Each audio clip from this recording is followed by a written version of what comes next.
Dalam menekan peningkatan ekonomi kerakyatan di Kabupaten Gorontalo Utara, pemerintah setempat melalui Dinas Koperasi dan Usaha Mikro Kecil dan Menengah mulai memberdayakan sejumlah pemodal dengan membuka koperasi. Ini terlihat dari pelatihan kepengurusan dan kepengelolaan koperasi yang diselenggarakan Dinas Koperasi dan Usaha Kecil Mikro dan Menengah Kabupaten Gorontalo Utara. Hadir dalam kegiatan tersebut Sekretaris Daerah Kabupaten Gorontalo Utara Ridwan Yasin sekaligus memberikan arahan dan membuka pelatihan pengelolaan koperasi. Usai kegiatan tersebut, Sekretaris Daerah Kabupaten Gorontalo Utara Ridwan Yasin mengatakan, koperasi merupakan salah satu sarana untuk membantu memenuhi perekonomian warga, di mana selain akses yang mudah, proses pengembaliannya terbilang kecil dibandingkan bank. Kedepannya, Sekretaris Daerah Kabupaten Gorontalo Utara Ridwan Yasin menjelaskan, sebagai perwakilan pemerintah, pihaknya akan berupaya memberikan suntikan dana melalui dinas terkait, agar kemudian dapat memberdayakan para pemodal di masing-masing kecamatan se-Kabupaten Gorontalo Utara.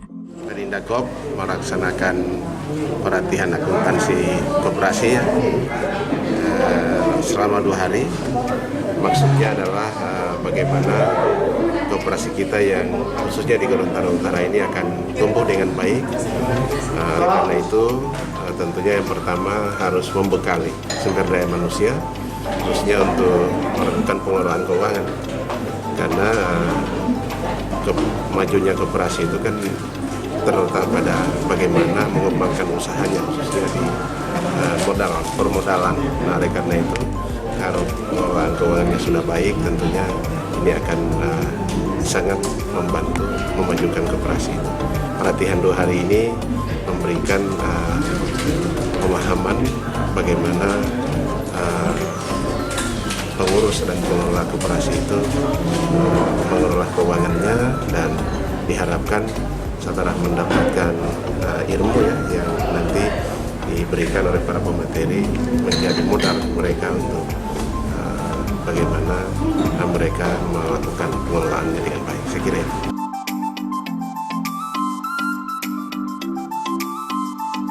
Sekretaris Daerah Kabupaten Gorontalo Utara Ridwan Yasin juga menambahkan, kedepannya para pemodal dalam bidang koperasi ini dapat terus bersinergi dengan pemerintah daerah demi meningkatkan perekonomian di Kabupaten Gorontalo Utara melalui pengembangan pelaku usaha mikro.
Tim Liputan Advertorial Mimosa TV.